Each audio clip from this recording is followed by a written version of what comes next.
Hey, this is Eric with the Garage Games. I'm here to talk to you about Worldwide WOD number 3. Where else to come to you from but the Garage, which is the home of the Garage Games here in Woodstock, Georgia. So real quick, the shirt that I'm wearing here, previous Worldwide WOD shirt, it's got an old date on it, but we still got some of these shirts and they're pretty cool. So go to the Garage Games, click store, or thegaragegames.com, click store, and you can find these guys in there. I think they're pretty cheap.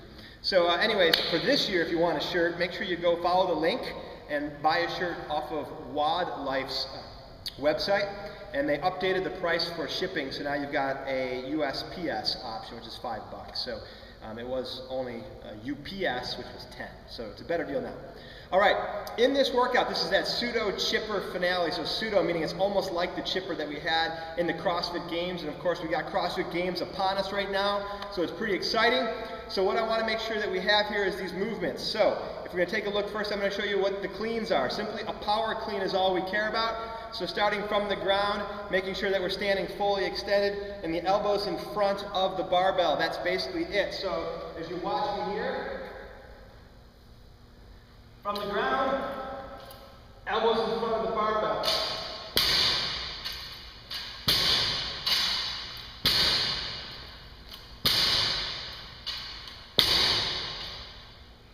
No good. The last one wasn't obvious. We got to make sure that elbow gets in front of the barbell. So you can touch and go those, you can drop every time. Whatever you want to do, that's the key there. All right, let's take a look over here. Follow me over here to the pull-up bar for toes to bar.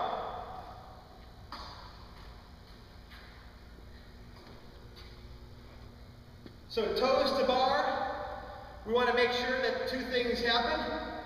Both feet touch the barbell together, and at the bottom, we're fully open here, and the feet are back behind as well. So, from this perspective,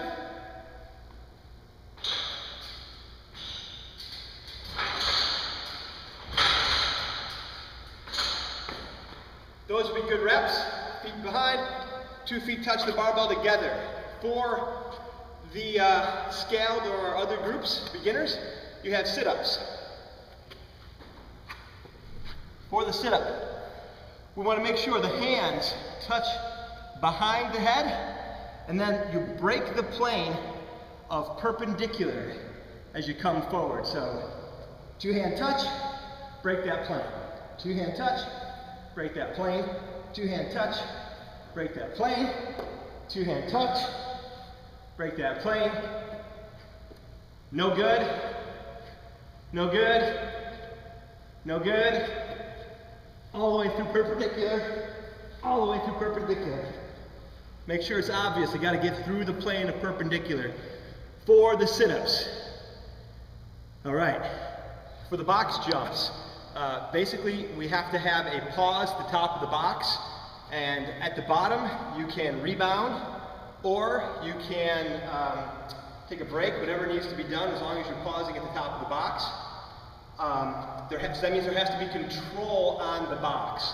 Falling off of the box without showing that pause doesn't elicit or doesn't show control. So we want to see control. So simple 24-inch box jump, pause, open hip, open knee, fully standing, back down. Good. Even toes or heels off is fine, as long as I can pause and I show that I'm standing. But if I do this, no good, I was falling off, I didn't have control. No good, didn't have control. We want to see that. There's that control. Lots of control. For the divisions that can step up, same thing, we got to get to that full standing position at top. So there's that moment of it's all open at the top. All right? Those are the box jumps or step ups. For chest to bar pull-ups, you can butterfly, or kip, or strict L, whatever you want to do. It's got to be contact from clavicles or below. So make sure there's contact from clavicles or below.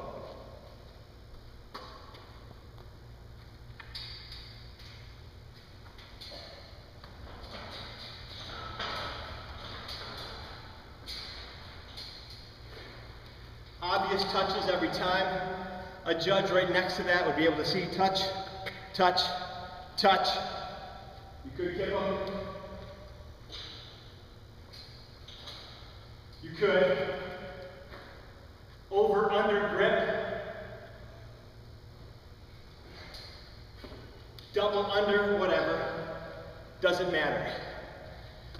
For the non-chest bar, chin over bar, needs to be chin over bar, not chin equal to bar. Make sure that the bottom of the chin is at the top of the bar. Any method you want.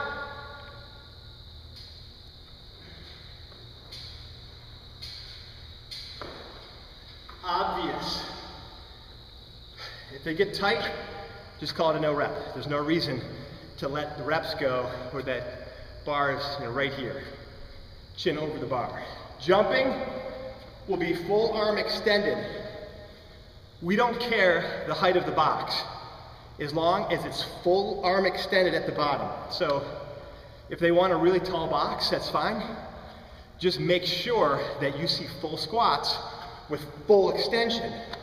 If the bar or if the box is really short, then it'll be easy to get the full extension and they'll just have to pull really hard. So the way to make this universal across all competitions is we'd like to see that in most cases where the event hosts have the availability of different height boxes and even some plates so that anyone can feel like, hey, I had the best opportunity to do jumping pull-ups. So that's our goal. So jumping pull-up. Full extension, you know, I'm hanging, full extension, chin over the bar.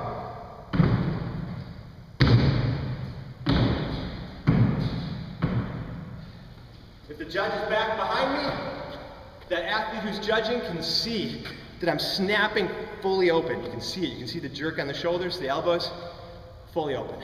All right, cool. So for the double unders, obviously it's just a double under. We don't really care how the double under looks. We don't care how the single under looks either, so that's really more of it. So double unders, obviously, it's just twice under, right? But for a single, they go this way, you know, whatever they want to do. We don't care for singles. It all counts for singles. You know doubles, so that's cool, nice and easy. All right? So for the thrusters, we have these kettlebell thrusters, kind of an interesting thing. So what we want you to do with the kettlebell thruster is make sure that we have the kettlebell resting down against the arms or the shoulders. So the kettlebells aren't going to be held up here. It's going to be flat so that the bell hangs out and the handle is in. We're not going to have the bell here with the handle completely up. That's not what we want. I'll show you that in a second. We've got to have the hands all the way down so they're as low as they can go. Okay? Then we have kettlebell swings for most of the scaled groups. So really it's the RX groups, masters, and RX individuals, open age that have that kettlebell thruster. Other than that, it's kettlebell swing. And then for the swings, we have the full overhead position for the scaled group of beginners. It will be just eyes underneath the bell. So we're going American, Russian, and scaled beginner. So kettlebells are here. They can get them up however they want into that position. So up they come. You can see where my hands are. So I got the bells down low, full squat, overhead. That's good. This is not acceptable. So I can't even balance it on my right arm that way. But that would not be acceptable. We've got to have those bells down nice and low, okay? For the swing, we'll say, we like to call it a relatively straight arm. So pretty straight. Doesn't have to be just perfectly locked out. No good there. So just, if you see a slight little bend, we're going to call that acceptable. I know that makes it hard without a pure standard there. Event hosts, eyes on, just be aware of that, okay? Cool, so the bell can be any way you want at the completion, as long as I get to see ears in front of shoulders, and full extension at the top. The beginner swing, like I said, just peeking through, that works.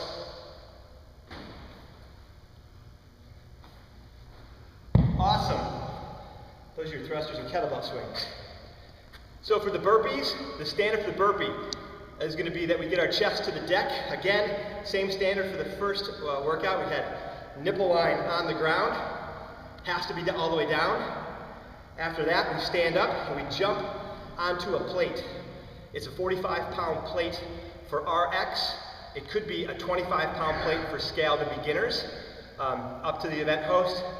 It's basically 45-pound plate will do if they want to stick with 45s the whole way across. So we're going to stick with 45-pound plate for sure though for masters. After that it could be 25 or 45.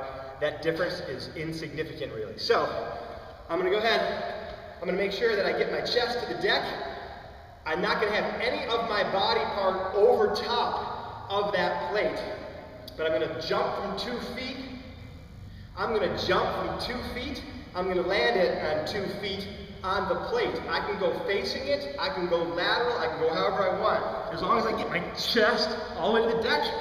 From there, I jump on it, I can jump across. And back down. I could be doing it this way, where I'm on a little zigzag.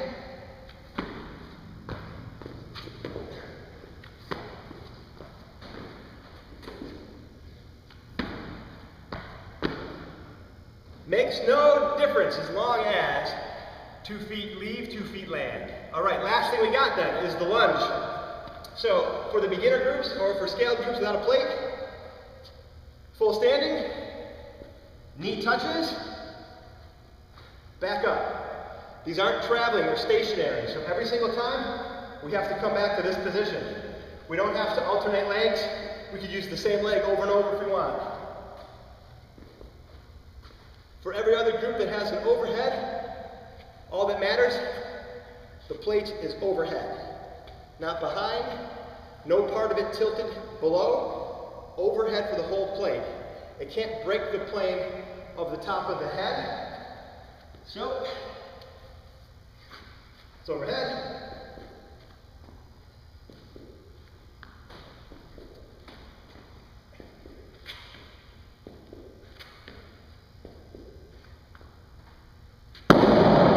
No need to change legs. You can go ahead and just stick with the same one if you want. It's up to you, whatever you want to do. That's it. Third WOD chipper in the books. Have a great time, guys.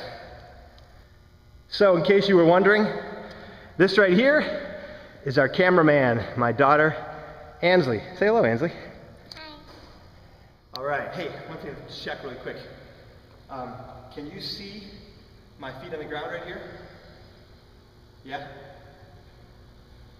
Can you see my whole body? Not really? That's okay.